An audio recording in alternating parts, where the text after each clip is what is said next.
Welcome back. Kakinada జిల్లాలో ICDS ఆధ్వర్యంలో నడిచే సమగ్ర బాలల శిశు సంరక్షణ కేంద్రంలో 2 నెలల చిన్నారి మృతిపై కలకలం రేగింది. అర్ధరాత్రి బాలుడు చనిపోవడంతో అధికారులు విచారణ ప్రారంభించారు. నిబంధనలను ప్రభుత్వం కఠినతరం చేయడంతో దత్తత ప్రక్రియ మందగించింది. ఈ క్రమంలో 7 పిల్లలు ఈ కేంద్రంలో ఉండిపోయారు. పరిశుభ్ర వాతావరణం, ఆహార విషయాలలో కేంద్రం జాగ్రత్తగానే ఉన్నా దురదృష్ట ఘటన జరగడంతో అధికారులు కంగుతిన్నారు. కాకినాడ జిల్లా కలెక్టర్ నివాస్ ఈ ఘటనపై స్పందిస్తూ పూర్తి విచారణ జరిపి సరైన చర్యలు తీసుకుంటామన్నారు.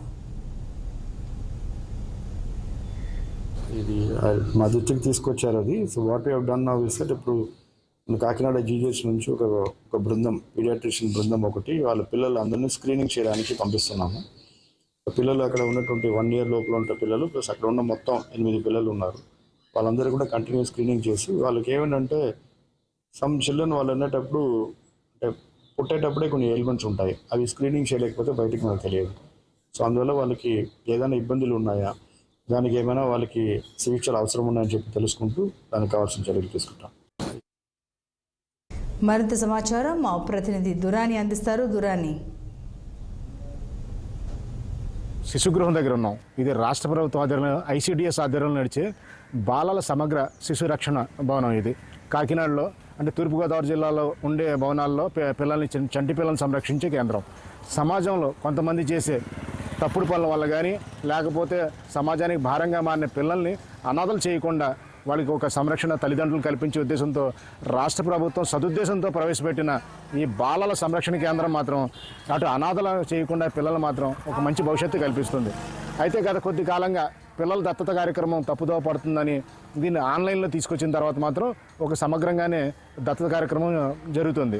అయితే చిన్నపిల్లల్ని ఇక్కడ చేర్చడానికి వచ్చే మార్గాలు కానీ అలాగే పిల్లల్ని సంరక్షించే బాధ్యతలు కానీ చక్కగానే ఉన్నప్పటికీ జరుగుతున్న పరిణామాలు మాత్రం కొద్దిగా బాధాకరం అని చెప్పాలి.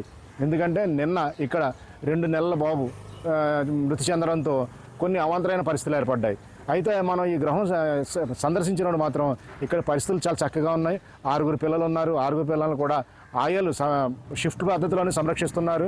మొత్తం 3 షిఫ్టుల్లో 6 ఆయాలు పనిచేస్తున్నారు, సూపర్వైజరు. ఇక్కడ పద్ధతులు కానీ పరిశుభ్రత కానీ బాగానే ఉంది. అయితే ఇక్కడ జరిగిన ఘటన మాత్రం దురదృష్టకరమైన ఈ పిల్లల్ని అనాథలు చేసే పద్ధతి అంటే తల్లిదండ్రుల ఆవేశంతో చేసే పద్ధతులు కానీ మరేతర కారణాలు కానీ పిల్లల్ని అనాథలు చేస్తుంది. అయితే రాష్ట్ర ప్రభుత్వం మాత్రం పిల్లల్ని అనాథలు కాకుండా కొంతమందికైనా తల్లిదండ్రులు కల్పించి వాళ్ళకి భవిష్యత్తు కల్పించాలని ఈ దత్త కార్యక్రమాల ద్వారా చేయడం అనే పద్ధతి కొద్దిగా సరళీకృతం చేస్తే మాత్రం ప్రస్తుతం ఇక్కడ ఉన్న 6 పిల్లలు ఉన్నారు. అయితే వీళ్ళని దత్త తీసుకోమని మనం సూచించడం కాదు, కానీ వీళ్ళకి భవిష్యత్తు కల్పించేందుకు మాత్రం తొందరపాటు చర్యలు మాత్రం తీసుకోవాలి. ఎందుకంటే ఎంత జాగ్రత్తగా చూసినా సరే వీళ్ళకి తల్లిదండ్రుల సంరక్షణ కల్పించాల్సిన అవసరం ఎంతైనా ఉంది. అలాగే ఈ గృహంలో 6 పిల్లలు ఉన్నారు. వీళ్ళకి కావలసిన మెనూ కూడా బాగానే ఉంది. చిన్నారులు చూస్తుంటే మాత్రం ముచ్చటగానే ఉన్నారు. వీళ్ళు సమాజానికి భారంగా మారకూడదని రాష్ట్ర ప్రభుత్వం చేపట్టిన పథకాల్లో భాగంగా అంటే ఐసీపీఎస్ అంటారు దీన్ని. ఈ పరిధిలో వచ్చే పిల్లల్ని వీళ్ళు సంరక్షిస్తారు. ఎందుకంటే సాధారణంగా దత్తత తీసుకోవడానికి అంటే పిల్లలు వాళ్ళకి ఏదో కారణం చేత అంటే తల్లిదండ్రులు ఎవరికైనా దత్తత ఇచ్చినా అంటే చట్ట ప్రకారం కాకుండా వేరే విధంగా ఇచ్చినా లేక తగాదాల్లో వచ్చినా సరే వారిని రాష్ట్ర ప్రభుత్వం అధీనంలో తీసుకొని అంటే ప్రభుత్వ పరంగా వీళ్ళని 3 నెలల పాటు కానీ సంరక్షిస్తారు. అక్కడి నుంచి పత్రికా ప్రకటన ద్వారా ఆన్లైన్ ద్వారా వీళ్ళని తల్లిదండ్రులను ఎంపిక చేసే కార్యక్రమం జరుగుతుంది. ఈ కార్యక్రమం చాలా కఠినంగా ఉండడంతో దత్తత తీసుకునే వాళ్ళ సంఖ్య మాత్రం తగ్గుతుందని చెప్పాలి. అనధికారికంగా అయితే చాలామంది వస్తుంటారు, కానీ రాష్ట్ర ప్రభుత్వం చేసే ప్రక్రియలో భాగంగా ప్రస్తుతం దత్తత మాత్రం ఆన్లైన్లో జరగాలి.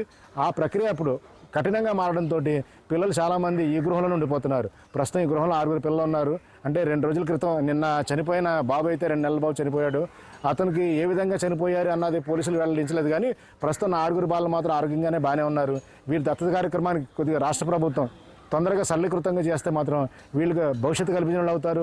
తల్లిదండ్రులు కూడా చక్కగా వీళ్ళకి సమాజంలో భాగస్వామ్యం చేసిన వాళ్ళు అవుతారు. అయితే ఇందుకోసం మాత్రం రాష్ట్ర ప్రభుత్వం సరళించాల్సిన సూత్రాలు ఎన్నో ఉన్నాయి. ఆ దిశగా అధికారులు కూడా కృషి చేయాలని కృషి చేస్తారని ఆశిస్తూ వీడియో జర్నలిస్ట్ చిన్నీతో నదీం కందురాని, కాకినాడ.